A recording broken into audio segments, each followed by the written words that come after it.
राधे राधे दोस्तों। और आज हम इस वीडियो में कवर करेंगे एक नया टॉपिक जिसका नाम है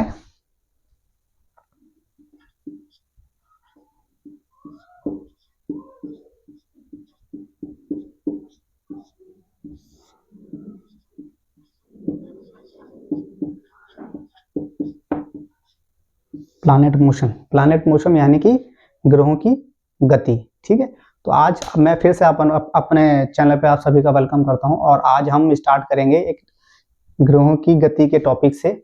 छोटा सा टॉपिक है ये भी, इसमें इसको समझना इसलिए जरूरी है क्योंकि जो हमारे अलग अलग 9 प्लैनेट्स मैंने आपको बताए थे जिसमें राहु केतु भी इंक्लूड हैं, वो जब इन राशियों में से या इन भावों में से निकलते हैं तो कौन सा प्लैनेट कितने समय में एक राशि को कवर कर जाता है।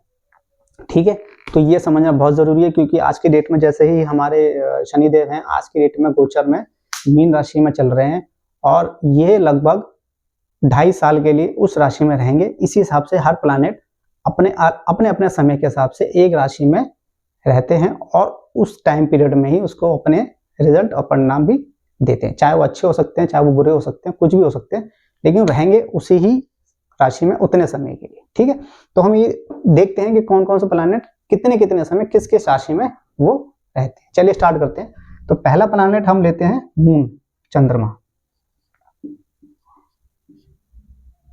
ठीक है, मून एक फास्ट मूविंग प्लैनेट है जो कि एक राशि में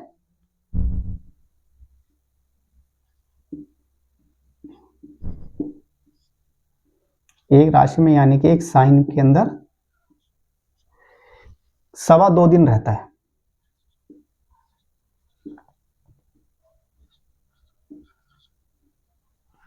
ठीक है, चंद्रमा जो है हमारा एक राशि के अंदर 2.25 दिन रहता है, मतलब एक राशि में 2.25 दिन रहेगा और उसके बाद वो दूसरी यानी कि अगली राशि में, जैसे चंद्रमा हमारे यहाँ पे मेष राशि में है तो वो 2.25 दिन के बाद वृषभ राशि में आ जाएगा। ऐसे ही वो पूरे 12 राशियों में कवर करता है और वो लगभग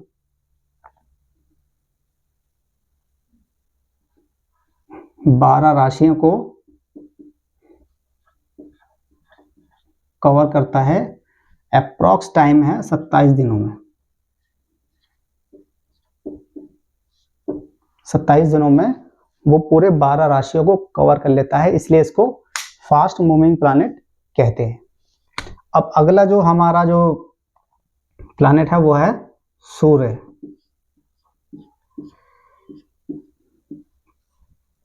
ये जो कवर करता है एक राशि को, ये कवर करता है 30 डेज।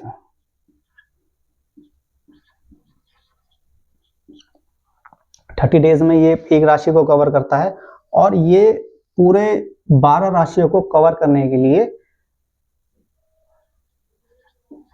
360 डेज लेता है। ठीक है, अब जो अगला प्लैनेट है वो है हमारा बुध। बुध यानी कि मरकरी प्लैनेट जो है हमारा, वो भी एक राशि को कवर करने में 24 डेज लेता है। उसी के हिसाब से आप लगा लीजिएगा, मल्टीप्लाई 12 कीजिएगा तो वो पूरे साल का बताएगा कि पूरे 12 राशियों में वो कितने दिनों में आ जाता है। और इसके बाद जो दूसरा प्लैनेट आता है वो आता है शुक्र। शुक्र यानी कि वीनस। वीनस प्लैनेट एक राशि को कवर करने में 25 डेज लेता है, यानी कि 1 महीने से भी कम के टाइम में वो एक राशि में रहता है। अब इसके बाद जो अगला प्लैनेट है वो है मार्स यानी कि मंगल।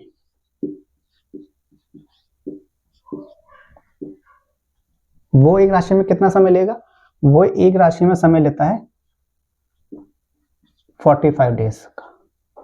45 डेज यानी कि लगभग 1.5 महीने के आसपास वो एक राशि में रहता है और उसके बाद वो अगली राशि में मूव कर जाता है। अब इसके बाद जो है आता है हमारा गुरु यानी कि जुपिटर। जुपिटर प्लैनेट जो है एक राशि में कितने समय रहता है? 1 ईयर। 1 ईयर भी होता है और इसको और 30 मंथ यानी कि 13 महीने, दोनों में से एक लेते हैं हम, या तो 1 ईयर या 30 मंथ मान के चलते हैं कि वो इतना समय एक राशि में रहता है और फिर उसके बाद वो अगले राशि में मूव कर जाता है। गुरु और एक आता है शनि यानी कि सैटर्न जो प्लैनेट है हमारा, वो एक राशि में, जो मैंने अभी बताया था आपको थोड़ी देर में अभी, वो लगभग 2.5 ईयर रहता है एक राशि में। वो 2.5 यानी 2.5 साल रहते हैं और पूरी 12 राशि को कवर करने के लिए 30 ईयर्स लेते हैं। तो सबसे फास्ट मूविंग प्लैनेट है हमारा मून और सबसे स्लो मूविंग प्लैनेट है हमारा सैटर्न यानी कि शनि। अब इसमें 2 प्लैनेट और हैं जिसको छाया ग्रह कहते हैं बेसिकली, राहु और केतु। राहु केतु ये जो वक्त लेते हैं लगभग 1.5 मंथ का लेते हैं और इसे कह सकते हैं 1.5 ईयर्स यानी कि 1.5 साल का समय वो भी लेते हैं किसी भी राशि को कवर करने के लिए। जिस राशि में बैठेंगे 1.5 साल तक वो उसी राशि में रहेंगे और उसके बाद वो, क्योंकि ये मार्गी नहीं होते, राहु केतु जो है वो मार्गी नहीं होते, वो हमेशा वक्री चलते हैं, मतलब पीछे की तरफ चलते हैं। अगर मान लीजिए अगर राहु यहां बैठे हैं, 5 नंबर की राशि में अगर राहु बैठे हैं तो वो जब उनका समय पूरा होगा 18 महीने का तो वो 6 नंबर में ना आके 4 नंबर में जाएंगे, उसके बाद 3 नंबर में जाएंगे, फिर 2 नंबर में, फिर 1 नंबर में, फिर 12 नंबर में, 11 नंबर, ऐसे वो पीछे की तरफ चलेंगे। जैसे ही राहु केतु, राहु यहाँ की तरफ चलेंगे और जो केतु होंगे यहाँ पे, ये हमेशा अपोजिट डायरेक्शन में रहते हैं। राहु केतु हमेशा अपोजिट डायरेक्शन में रहते हैं और जो केतु हैं वो आगे की तरफ चलेंगे। जैसे केतु अभी 11 नंबर में है, फिर वो 10 में आएंगे, फिर 9 में आएंगे, फिर 8 में आएंगे, फिर 7 में आएंगे, फिर 6 में आएंगे।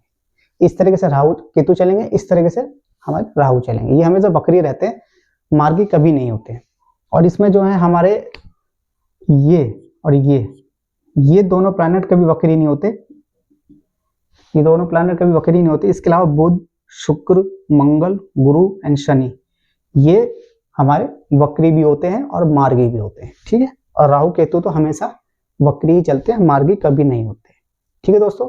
तो आज हमने प्लैनेट की मोशन पे देखा कि कौन सा प्लैनेट कितने दिनों में कितनी राशियों को या किस राशि को कवर करता है और उसी के हिसाब से वो अपने रिजल्ट्स भी हमें देता है, ठीक है। आज के लिए बस इतना ही, अगले वीडियो में आपसे मिलेंगे। राधे राधे।